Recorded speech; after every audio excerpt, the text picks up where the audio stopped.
Bismillahirrahmanirrahim. Alhamdulillahirabbil alamin.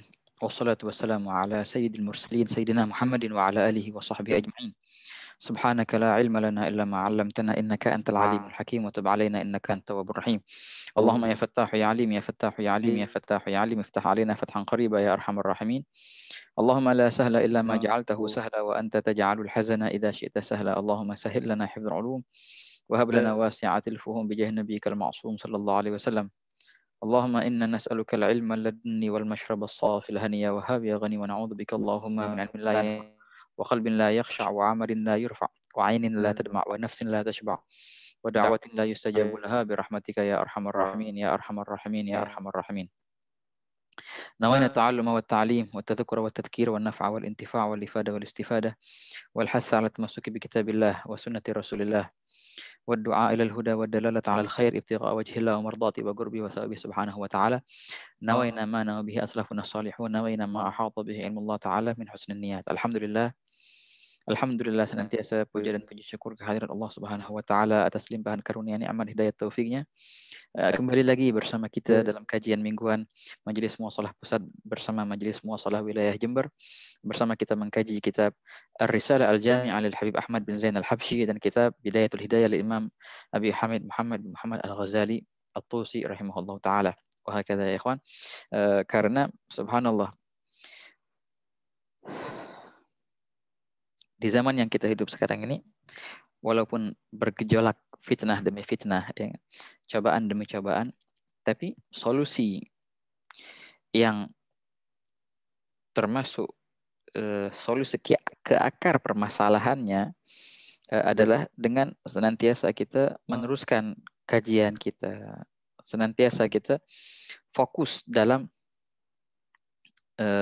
dan istiqomah dalam pengajian mingguan ataupun bulanan ataupun yang ngajar di pondok, lebih fokus dengan ngajar di pondoknya, wahakadha. Yang mana itu semua adalah solusi ke akar tiap-tiap problematika yang ada sekarang ini. Kenapa? Karena kebanyakan problem yang ada sekarang ini dikarenakan karena kurangnya ilmu agama, wahakadha ikhwan, di pihak manapun. Wahakadha. Dikatakan kalau seandainya orang yang tidak berilmu mereka diam, maka sungguh akan meminimaliskan, ya, sedikitkan area khilaf di antara manusia, area perdebatan atau area perselisihan di antara manusia. Nah, karena adanya orang yang tidak berilmu, akhirnya mereka bersuara, makanya timbullah khilaf-khilaf dan makin luas area khilaf tadi, perdebatan ataupun perselisihan. Makanya inilah kita ya, cara efektif dalam kita berjihad. Al-jihad fi sabilillah dengan menuntut ilmu. Al-jihad fi sabilillah dengan mentahdzib nufus. Al-jihad fi sabilillah dengan didik keluarga, anak kerabat kita, mendidik diri kita dahulu sebelum mereka meneruskan majelis ta'lim kita, lebih fokus kembali ke dalam ibadah kita, dalam tawajjuhatna fil lail, dalam qiyamul lail kita. Itulah inti daripada jihad yang sebenarnya, terutama di zaman yang sekarang ini. Wahakadha ikhwan. Ala kulli hal, dan inilah solusi untuk problematika yang sekarang ini sebenarnya. La ilaha illallah. Dan jangan lupa juga senantiasa kita berdoa. Asrahallahu mural muslimin sarafallahu syarral mu'dzin. Asrahallahu mural muslimin sarafallahu syarral mu'dzin. Asrahallahu mural muslimin sarafallahu syarral mu'dzin. Insyaallah senantiasa ya ikhwan. Dan itulah perjuangan yang benar, ad-da'i as-shadiq. Ialah mereka yang tidak luput daripada qiyamul lail, yang tidak luput daripada mendoakan umat ketika dia qiyamul lail. Nah, itulah dai yang sebenarnya. Bukan hanya menggembor-gembor di mimbar ataupun dalam suatu gerakan tertentu. Itu kalau seandainya tidak dilandasi dengan ibtihal fil lail, maka itu suatu kedustaan sebenarnya kan. Intisari dari semua itu dan asas daripada semua itu adalah qiyamul lail, dengan bangun malam, dengan ibtihal, dengan tahajud di malam hari, dengan nangis di malam hari. Nah, dengan itu baru akan terwujud perjuangan yang zahir. Kalau seandainya perjuangan yang batin itu nggak ada, perjuangan yang sendiri kita berjuang atas hawa nafsu kita, berjuang atas sifat kasal, sifat malas, sifat letih. Kalau kita nggak perangi itu dulu, maka jangan mengharap adanya pertolongan dari Allah Ta'ala secara zahir. In tansurullah yansurkum wa yuthabbit aqdamakum. Jadi labud nusratullah ta'ala fi anfusina qabla al-ghair. La ilaha illallah. Begitulah ya ikhwan. Berkata Sayyidina Qutaybah bin Salim hadza atakid. Qutaybah seorang tabi'i jalil, panglima perang, ketika dia melihat prajurit yang banyak dan beberapa prajuritnya itu Masya Allah minas salihin, di antaranya mereka adalah Abdullah bin Mubarak yang waktu itu menjadi prajurit beliau. Waktu itu Sayyidina Abdullah bin Mubarak lagi qiyamul lail dan berdoa kepada Allah Ta'ala. Qutaybah bin Salim berkata, demi Allah, sungguh telunjuk yang ditunjukkan Abdullah bin Mubarak ketika qiyamul lail bagiku itu lebih hebat, lebih berpotensi dan lebih berpengaruh bagiku daripada 1000 prajurit. Oke, satu telunjuknya siapa? Satu telunjuknya Abdullah bin Mubarak di qiyamul lail itu lebih pengaruhnya lebih besar daripada 1000 prajurit. Hakata ya ikhwan. Nah, ala kulli hal. Maaf kata nih kalau kita ngomong kayak gini di zaman sekarang, dipikirnya nyinggung, ya enggak? Dipikirnya kalau bahasa kasarnya nyinyir. Padahal ya ikhwan, inilah perkataan kita di zaman sekarang dan yang akan datang dan sebelumnya dan setiap masa. Tak terkondisikan karena apa yang terjadi di zaman ini tidak dibawakan oleh arus, dan inilah kita menjelaskan manhaj. Inilah yang kita jelaskan adalah pola pendidikan, pola tarbiyah yang kita ambil daripada guru-guru kita, dan terus tidak sama sekali kita mau menyinggung beberapa kelompok atau menyinggung individu ataupun apalagi memvonis. Menyinggung aja enggak, apalagi memvonis. Hanya saja beberapa orang yang memang penyakit hatinya masih ada dan tidak pernah berusaha untuk mentahdzib nufus, akhirnya merasa tersinggung. Padahal enggak. Kalaupun ia merasa tersinggung pun itu bukanlah suatu singgungan, akan tetapi suatu nasihat yang mana tiap-tiap muslim wajib menerima nasihat, wajib menasihati dan menerima nasihat. Wa hakadha ikhwan. Ala kulli hal, inilah kewajiban kita menyampaikan apa yang kita tahu, dan inilah yang mana taqiduhu fillah anna hadha huwal aslah wal ilmu indallah taala. Begitulah ya ikhwan, semoga Allah taala yuslih amr hadhihi al-ummah wala narda bidzulm. Taban tidak ada yang ridha dengan kezaliman, tidak ada yang rela dengan apa yang terjadi daripada kezaliman, daripada penindakan, daripada penindasan dan lain sebagainya. Akan tetapi menyikapi itu semua, menentui al-mawaqif, menentui sikap, menentui mauqif kita dari itu semua. Nah, inilah kita harus sangat-sangat perhatikan. Kita membaca sunnatul mawaqif yang dibawa oleh para guru-guru kita, para salaf kita yang tasalsal min jil ila jil, dari generasi ke generasi, bagaimana mereka menyikapi keadaan, menyikapi problematika. Dan sungguh problematika yang ada sekarang ini, di zaman sekarang ini, bukan baru. Itu berulang ya ikhwan, berulang beratusan kali sebelum kita. Bahkan lebih dari itu, lebih parah, lebih dahsyat. Tapi kita lihat bagaimana as-salafun as-salihun, bagaimana sikapnya guru-guru kita, bagaimana sikapnya salasil isnadina, rantai sanad ilmu kita ke Nabi SAW, bagaimana sikap Rasulullah, bagaimana sifat sahabat, bagaimana sifat Sayyidina Hasan, Sayyidina Husain, bagaimana sifat Sayyidina Ali, bagaimana sifat Sayyidina Ali Zainal Abidin, sifat Sayyidina Muhammad Baqir wa Ja'far Shadiq wa Musa al-Kadhim, bagaimana mereka menyikapi kezaliman yang ada di zaman mereka. Begitu ikhwan. Ala kulli hal, fala naqul illa khair. Mari kita kembali untuk qiyamul lail. Mari kita kembali untuk salat berjamaah. Mari kita kembali untuk doa setelah salat dengan khusyuk, dengan tadabbur. Mari kita kembali meneteskan air mata ketika qiyamul lail, berdoa kepada Allah Ta'ala untuk mengangkat kezaliman. Mari kita kembali untuk berdoa di qiyamul lail untuk yuslih umur al-muslimin, wa khususan fi Indonesia. Wa hakadha ya ikhwan. Semoga insyaAllah dengan itu semua, Rabbana yuslih umur al-muslimin wa yakfi syarral mu'dhin wa yushghil adh-dhalimin bidh-dhalimin wa yukhrijna min bainihim salimin birahmatika ya arhamar rahimin. Ala kulli hal, alafu atas keluar dari tema ini, tapi inilah yang wajib kita sampaikan dalam beberapa keadaan ini yang sekarang. Ala kulli hal, fa la ilaha illallah Muhammad Rasulullah SAW. Ala kulli hal, langsung ikhwan kita masuk dalam kajian kita membahas kitab Ar-Risalah Al-Jami'ah. Tafadhal akhuna Arif. Kita membahas masalah nawaqidul wudu yang kedua ya. Tafadhal. Bismillahirrahmanirrahim. Wa yanqudul wudu'ah zawalul aqli binaumin aw ghairihi illa nawma mumakkinin maq'adatahu minal ardi wa yanqudul wudu'ah massu qubulih aw duburi adamiyyin minhu aw min ghairihi ببطن الكف وبطون الأصابع كبيرا كان أو صغيرا ولو ولده ميتا Oke, bismillah. ولو ميتا. Oke, bismillahirrahmanirrahim. Qala al-musannif rahimahullah taala. Di sini Sayyidil Habib Ahmad bin Zain Al-Habsyi, beliau masih membahas masalah nawaqidul wudu.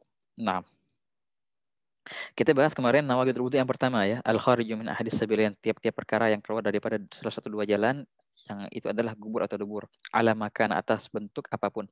Kita bahas kemarin, jadi setiap yang keluar dari gubur ataupun dubur, baik pun itu biasa atau tidak biasa, maka itu perkara membatalkan wudu dengan keluarnya perkara itu. Wah kata ya ikhwan. La ilaha illallah, walaupun itu kembali lagi. Dan juga kita bahas kemarin masalah al-insidat.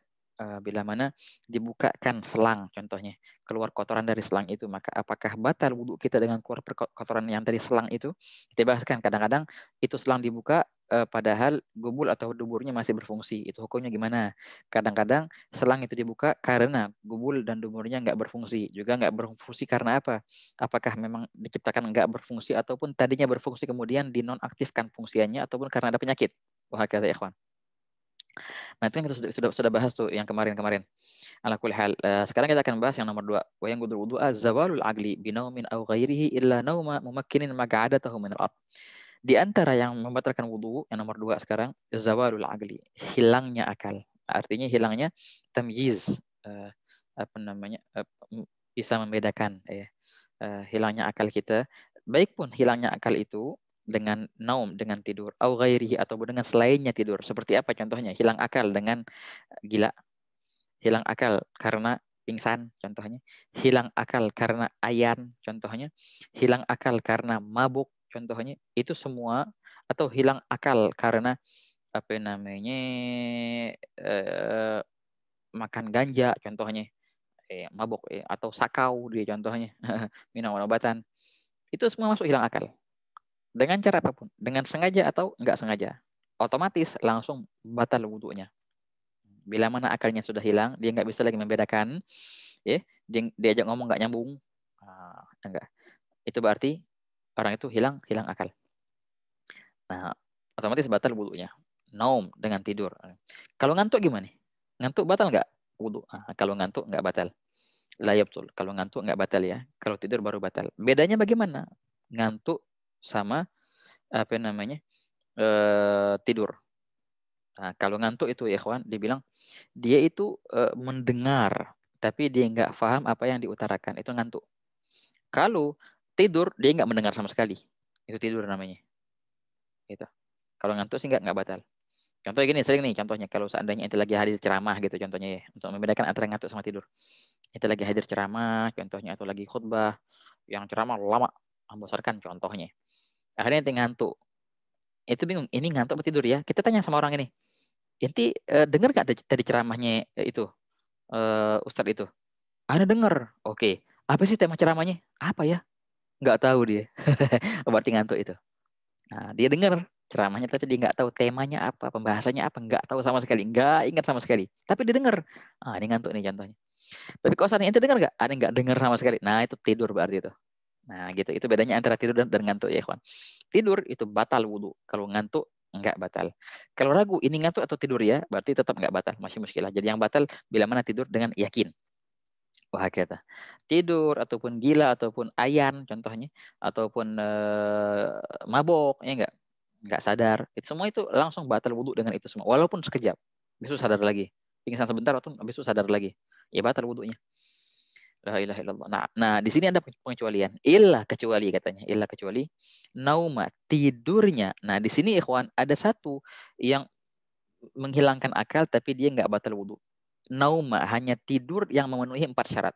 Tapi dia tidur ya. Di antara syaratnya beliau sebutkan satu di sini. Mumakkinin mag'adatahu minal ardi. Yang menetap mag'adatahu tempat duduknya. Minal ardi daripada bumi. Maksudnya apaan? Menetap tempat duduknya. Artinya bila mana dia duduk dengan posisi sekiranya Allah ya'izukum alafu contohnya apa namanya duburnya itu sangat rapat. Sekiranya kalau seandainya ada angin mau keluar nggak bisa keluar. Nah itu artinya tetapnya tempat duduk. Itu artinya definisi daripada tetapnya tempat duduk. Sangat rapat duburnya. Sekiranya angin mau keluar nggak bisa. Ini baru namanya tamkin. Inilah namanya tepat duduknya. Gitu. Itu syarat pertama ya ikhwan. Syarat pertama. Tapi jangan lupa 4 syarat yang kita akan utarakan ini. 4 syarat yang kita akan utarakan ini ya ikhwan. Itu hanya di masalah nom, masalah tidur. Nah, baru nggak batal tuh wudhunya kalau tidur yang memenuhi 4 syarat. Tapi kalau seandainya dia memenuhi 4 syarat tapi dia bukan tidur tapi dia gila. Dia gila dalam keadaan duduk atau dia pingsan dalam keadaan duduk yang memenuhi 4 syarat itu, batal ya batal tetap. Mau gila, mau apa namanya, mau mabuk, mau pingsan, mau ayan, walaupun 4 syarat semuanya ada tetap batal. Jadi 4 syarat ini hanya nggak batal kapan bila mana itu tidur gitu. Ini pengecualinya. Jadi pengecualinya hanya ada di tidur saja. Tidur apa yang nggak batal wudhu? Tidur yang memenuhi 4 syarat. Ini syarat pertamanya. An yakuna mumakkinan, maka ada tuh minal ard. Hendaknya dia tamkin, sangat menetap tempat duduknya daripada bumi. Sekiranya tidak keluar daripada, tidak sekiranya apa namanya, kalau seandainya angin mau keluar dari duburnya nggak bisa. Ini syarat pertama yang disebutkan di kitab. Syarat kedua yang nggak disebutkan di kitab, an yakuna mu'tadilal khilgah. An yakuna mu'tadilal khilgah. Artinya apa? Dia itu postur tubuhnya sedang. Maksudnya nggak gemuk banget dan nggak kurus banget. Nah, begitu. Itu ya kan. Kalau seandainya dia gemuk banget walaupun dia duduk dengan mumakin maka ada minal ardi tetap batal. Ataupun dia kurus ceking banget walaupun dia duduk mumakin maka ada minal ardi tetap batal. Kenapa ya kawan? Karena sebenarnya orang yang gemuk banget ya, bukan cuma gemuk tok, gemuk banget banget. Sangat banyak apa namanya lemaknya itu. Ataupun orangnya kurus ceking banget cuma tulang tok, tulang sama kulit. Itu otomatis walaupun dia duduk itu nggak bisa dia untuk tamkin sebenarnya. Walaupun dia duduk rapat nih. Karena kegemukan, jadi kalau seandainya angin mau keluar, bisa keluar. Karena isinya lemak kok. Ataupun dia kurus banget, ceking. Walaupun dia duduk, tidurnya tetap anginnya keluar-keluar. Nggak ada daging yang menahannya. Gitu. Nah, sebenarnya sih syarat kedua ini balik ke syarat pertama. Karena yang namanya tamkin itu tidak bisa dilaksanakan oleh orang yang sangat gemuk ataupun orang yang sangat kurus. Karena nggak mungkin dia memakin mag'adatahu minal ardi. Nggak bisa dia menahan angin yang akan keluar daripada duburnya. Karena kegemukan ataupun karena kekurusan. Oke, itu syarat kedua. Apa tadi? An yakuna mu'tadilal khilgah. Harus postur tubuh yang standar. Nggak gemuk banget dan nggak kurus banget. Syarat ketiga, untuk nggak batalnya wudhu dengan tidur itu, an yantabiha an yasayyidha 'ala al-halati allati nama 'alaiha. Hendaknya dia bangun dalam keadaan yang seperti itulah dia tidur. Gitu. Jadi dia tidur dalam keadaan duduk di sini. Memakin dan dia orangnya postur tubuhnya pas. Nah, kalau begitu, kalau seandainya dia bangun di tempat yang sama baru nggak batal wudhunya. Tapi kalau seandainya dia duduk di tempat ini, tahu-tahu pas bangun masih duduk juga tapi di tempat yang lain, nah itu batal. Batal wudhunya. Kenapa? Karena dia bangun bukan dalam keadaan yang mana dia tidur di situ. Begitu ya, kawan. Ya, batal itu. Leish karena tagayyar halatu, karena berubah keadaannya. Kan di antara syarat yang enggak batal wudu itu bila mana dia bangun dalam keadaan persis yang dia tidur di keadaan itu, tempatnya enggak berubah. Ya enggak, dalam gerak apa namanya, postur tubuhnya enggak berubah, dia tidur duduk. Pas bangun tahu-taunya berbaring, jelas batal. Atau pas bangun dia sudah ke kanan, ataupun pas bangun dia masih duduk tapi di tempat lain, batal akhirnya gitu. Jadi harus dalam keadaan persis yang kayak dia tidur itu dia bangun. Gitu, ya kawan. Itu syarat ketiga. Syarat keempat, tidur yang nggak batal wudhu adalah tidur yang tidak terjadi dalam dia tidur perkara yang membatalkan wudhunya. Sekiranya kalau seandainya terjadi perkara yang membatalkan wudhunya maka batal. Dan ini bisa diinformasikan. Tapi siapa yang menginformasikan? Nah, alla yakhbirahu ma'sumun binagudhihi. wa kadza adlun 'inda Ibnu Hajar. Tidak dikabarkan oleh orang yang maksum.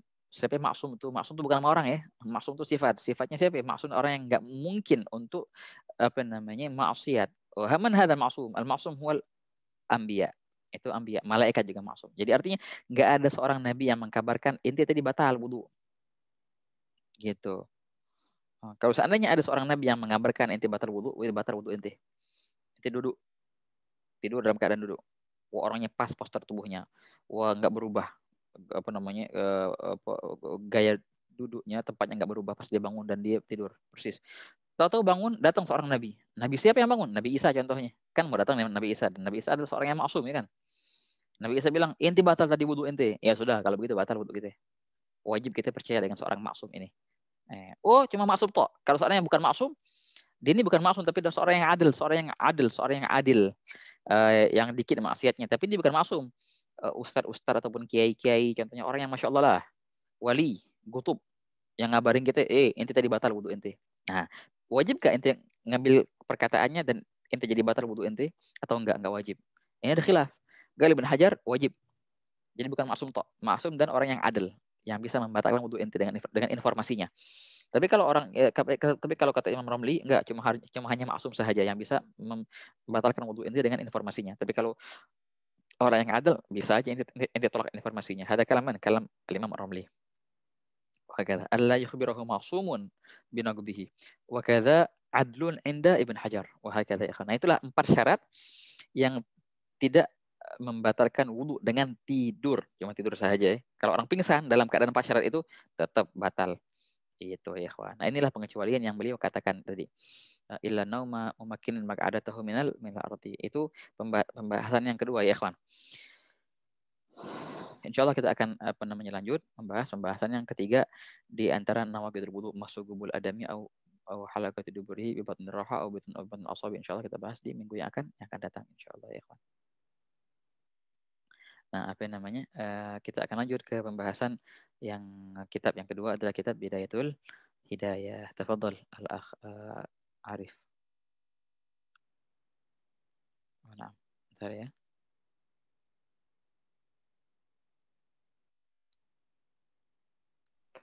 Bismillahirrahmanirrahim. Qala al-musannif rahimahullahu ta'ala wa nafa'ana bi'ulumihi fid darain amin. ثم اغسل يديك 3 قبل أن تدخلهما الإناء وقل اللهم إني أسألك اليمنة والبركة وأعوذ بك من الشؤم والهلكة ثم انوي رفع الحدث أو استباحة الصلاة ولا ينبغي أن تعزب نيتك قبل غسل الوجه فلا يصح وضوءك ثم خذ غرفة لفيك وتمضمض بها 3 وبالغ في رد الماء إلى الغلصمة إلا أن تكون صائما فترفقه وقل اللهم أعني على تلاوة كتابك وكثرة الذكر لك وثبتني بالقول الثابت في الحياة الدنيا وفي الآخرة. Nah, baik. Bismillahirrahmanirrahim. Masih di sini kita membahas masalah babul wudu ya kan? Ada babu adabil wudu. Kemarin kita bahas ya ikhwan, di antara sunnah-sunnah wudu yang pertama adalah siwak. Jangan lupa sebelum wudu kita bersiwak. Kemudian kita duduk dan menghadap kiblat ya enggak? Di tempat yang agak tinggi katanya kan ala mawdi'in murtafi di sini kai la yusibakar rasyash, dan juga jangan lupa untuk berdoa bismillahirrahmanirrahim. Rabbi a'udzubika min hamazati syayatin wa a'udzubika rabbi an yahdurun. Kemudian setelah basuh tangan dengan bismillahirrahmanirrahim, dan ini jangan lupa pas basuh tangan semaghsil yadaika salatan qabla an tudkhilahumal ina. Nah, ini penting ya, ikhwan. Pas masuk tangan itu, pas kita mau membasuh tangan, kita lihat ente mau wudu di mana? Kalau ente mau wudu di kolam berenang, ataupun di sungai, di laut, masih muskilah, langsung nyelup ke dalam nggak apa-apa. Tapi kalau seandainya ente mau wudu di tempat air yang sedikit, yang tidak mengalir, kalau di keran, oke, masih muskilah langsung basuh tangan. Tapi kalau ente mau wudu di ember yang kecil ataupun di bak yang kurang dari 2 kula, maka makruh hukumnya memasukkan tangan kita langsung ke ember itu. Bila mana kita nggak yakin tangan ini suci. Seperti bangun tidur contohnya, bisa aja tangan ente melayang kemana-mana gitu contohnya kan, gitu. Jadi dimakruhkan kita mencelupkan tangan kita yang tidak diyakinkan kesuciannya ke dalam air yang kurang dari 2 kullah. Jadi gimana bagusnya? Nah, beliau bilang sumaghsil yadaika. Kemudian apa namanya? Basuhlah kedua tanganmu 3 kali.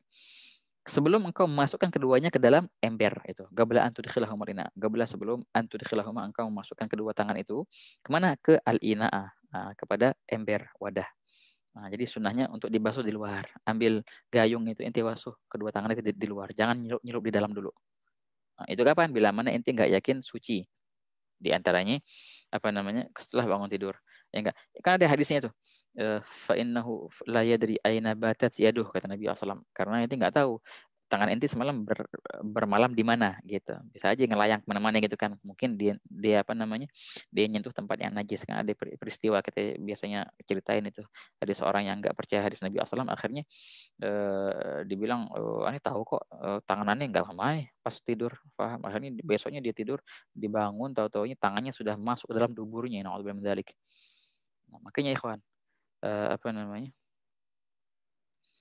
ini juga penting. Sedikit menyinggung masalah yang kayak di zaman sekarang ini. Yang kayak gini, orang ketika dia apa namanya mempunyai iskal kepada hadis contohnya Nabi SAW. Ketika dia mempunyai iskal kepada hadis Nabi SAW, seakan-akan dia memprotes kayak tadi. Dia akan merasakan akibat jeleknya. Na'udzubillah min dzalik.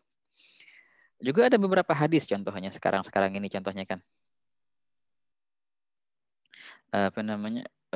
Dibilang, wah hadis ini nggak munasib sekarang ini, nggak pas. Wah hadis ini kalau nanti bawakan orang bakal paham inti nyerang. Wah ini perkataan yang sangat bahaya sebenarnya. Hadis itu, ini hadis Nabi SAW. Kapanpun dan dimanapun, di zaman manapun pas. Nggak ada cerita apa namanya sudah kadar luarsa. Enggak. Itu hadis zaman Nabi nggak paham zaman sekarang. Hadis Nabi di tiap-tiap zaman. Perihal yang sama dengan perkataan ulama.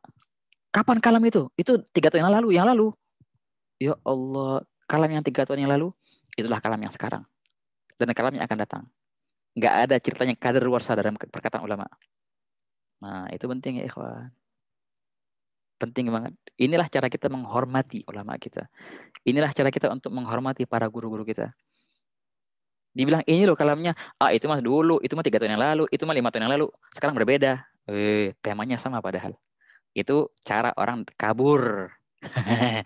Nggak mau apa namanya, nggak mau itu dibuat deh aja alasan. Oh jangan bawain hadis ini, kenapa? Karena kalau nanti bawain hadis ini orang bakal paham inti nyerang. Aneh nggak niat nyerang sama sekali ya akhi. Wala nadi niat untuk ngomong keferan wala faltan. Wah aneh nggak tahu apa yang terjadi di luar. Sana nggak tahu. Tapi wajib kita untuk menyampaikan hadis ini. Amalin dong hadis ini. Gitu ya kawan. Ada beberapa arahan contohnya. Maaf nih agak kalau bahasa kasarnya agak nyinyir dikit ya. Oh itu mah sudah lama arahan itu arahan itu terjadinya pas problem ini. Ya Allah, itu problem itu sebelum dan setelahnya arahan ya arahan. Ente mau ikut ahli wasallam, gak ikut ya sudah. Oh nggak usah pakai kabur dengan alasan itu sudah kadar luarsa. Yang namanya kalam ulama, yang namanya kalam Nabi SAW nggak ada ceritanya kadar luarsa. Itulah yang dulu dan itulah yang sekarang dan itulah yang akan datang. Wah kata ya ikhwan. Nah begitu ya ikhwan. Nah, kayaknya penting sekali kita memahami apa namanya cara berguru, memahami cara menjadi murid yang benar, memahami cara menghormati kalam ulama ina, kalam salaf kita. Wah kata ya ikhwan. La ilaha illallah Muhammad Rasulullah SAW. Nah begitulah ala kulli hal. Nah kembali ke hadis yang tadi. Nah itu contohnya orang memprotes ke hadis, dia akan merasakan akibatnya. Na'udzubillah min dzalik. Fasallim, maka apa namanya yang kita orang apalagi nahnu mu'minin nahnu sallim wa nusaddiq anna ma jabihi nabi sallallahu alaihi wasallam huwa shadiq haqq wa sidq. Fal Islam laisa mujarrad salih li kulli zaman bal muslih li kulli zaman wa li kulli makan. Wa hakadha ya ikhwan. Nah, oke, kembali ke pembahasan kita lagi. Apa namanya? Gal Dan jangan lupa ketika kita membasuh doa itu ada doanya, membasuh tangan itu ada doanya di sini. Nah, di sini ajib. Di kitab Bidayatul Hidayah, Imam Ghazali senantiasa menyertakan tiap-tiap kita membasuh anggota tubuh dengan doa. Nah, enggak. Kalau kita baca di sebagian kitab-kitab, sebagian oleh fuqaha mereka memvonis bahwasanya doa-doa ini enggak sunnah karena hadisnya adalah hadis yang dhaif, bahkan hadis yang maudhu kata fuqahanya. Itu ada kan kayak di kitab Amdatus Salik contohnya. Wah, kata. Nah, tapi dibahas lagi oleh fuqaha yang mereka sedikit ada ilmam dalam ilmu hadis. Tahu-taunya betul itu hadis-hadis itu apa namanya? Enggak sahih, tapi juga enggak bisa dikatakan maudhu. Karena walaupun itu dhaif karena ada banyak turuk wa asanid yang itu bisa menjadikan hasan li ghairi. Atau hatta itu dhaif juga tetap masih bisa diamalkan karena al-amal bil ahadits dhaif. Wah, bisa. Wa khususan fi fadail amal. Jadi bisa. Makanya apa namanya? Mereka tetap mensunnahkan untuk membaca doa ketika wudu. Doa al-a'dha, doa ketika membasuh udhu, membasuh apa namanya? Anggota tubuh. Wa hakadha. Di antaranya ini, wa qul Allahumma inni as'aluka al-yumna wal baraka wa a'udzubika minasyu'mi wal halakah. Katakanlah ketika membasuh tangan itu Allahumma inni as'aluka, ya Allah aku meminta kepadamu al-yumna. Al-yumna artinya kebaikan. Wal barakah dan keberkahan. Wa a'udzubika dan aku berlindung bika denganmu minasyum daripada asyum. Syum artinya keburukan. Wal halakah apa artinya halakah? Kebinasaan. Wah, kata ya ikhwan. Allah min asrukal yumna wal barakah wa a'udzubika minasyum wal halakah. Ini kapan? Pas kita baca, pas kita basuh kedua tangan kita. Nah, gal musannif faman wi raf'al hadathi aw istibahat as-shalah wa la yanbaghi an ta'zuba niyyatuka qabla ghasl wajhi fala yasih wudu'uka. Nah, di sini sedikit ada pembahasan kata fuqahanya biar enggak dijadikan itu suatu yang ada untuk dijadikan ibadah, ente harus niat. Niatnya apa? Niat wudhu. Maka di sini beliau berkata, maka engkau niatlah. Kapan niatnya?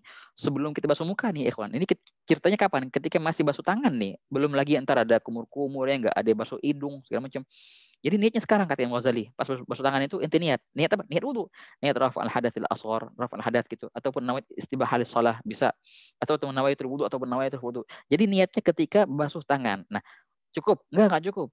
Dan niat itu ente senantiasa hadirkan. Gal wala yang bagi an ta'zuba dan tidak layak an ta'zuba untuk menghilang niatuka niatmu itu sebelum ghasl wajah sebelum engkau basuh wajah.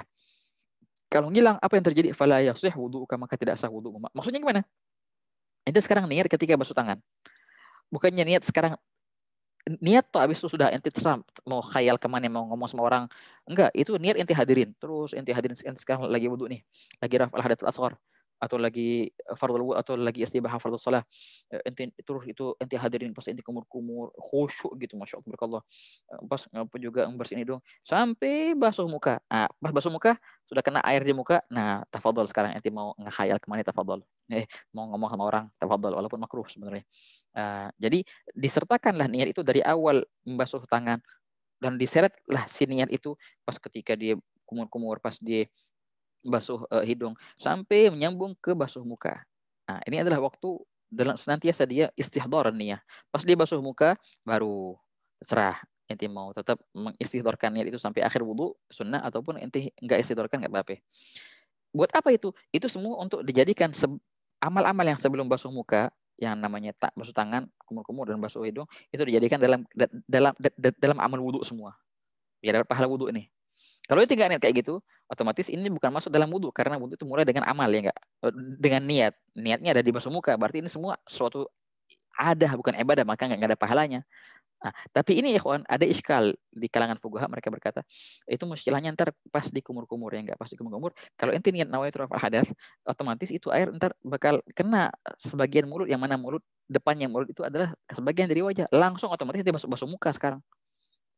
Berarti apa? Berarti pas ente kumur-kumur, pas ente masukin air ke hidung nggak terhitung. Kenapa? Karena itu sunnah sebelum muka. Sedangkan ente sudah masuk dalam basuhan muka karena ada air yang menyentuh bagian muka. Jadi ngilang akhirnya sunnah kumur-kumur, sunnah istisyak gitu. Itu muskilahnya.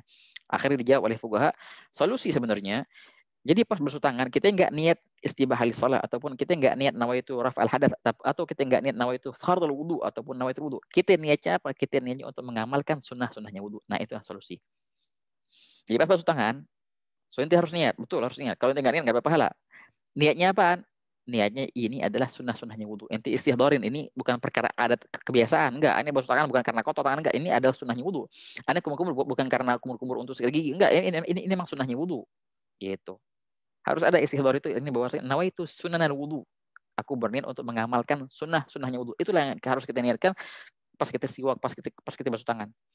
Pas basuh muka nanti, nah baru di situ adalah nawaitu raf'al hadath, pas basuh muka.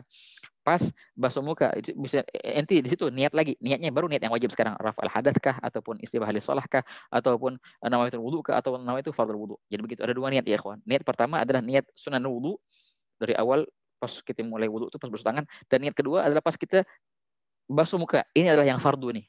Yang fardu wudu ada yang ada 6 di antaranya niat nih, niat yang disertakan ketika basuh muka. Wah kata itu ya ikhwan. Gal summa khudh gharfatan li fika, kemudian engkau ambil gharfah, suatu cidukan, gharfah apa namanya? Cupak kalau bahasa Melayunya, gharfah. Cidukan ya, li fika untuk mulutmu.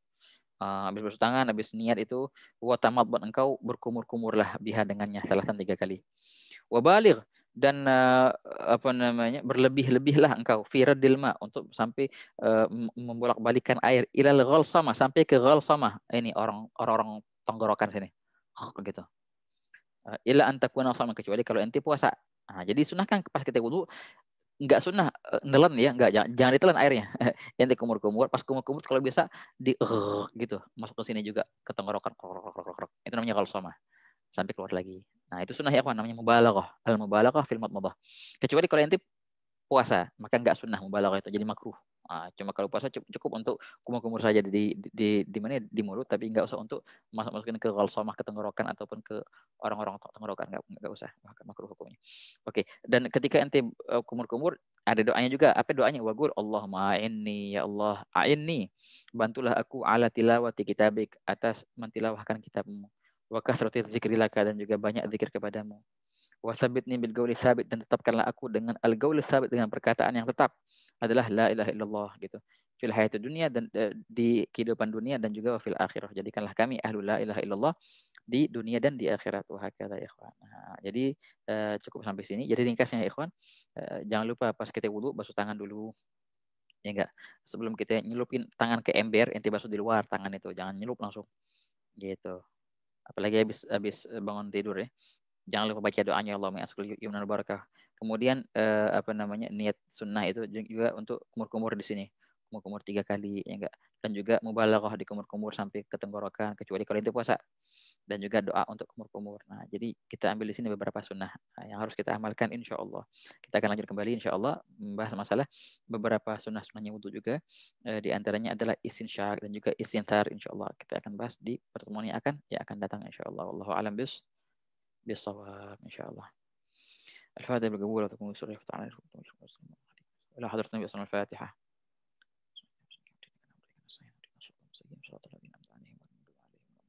آمين.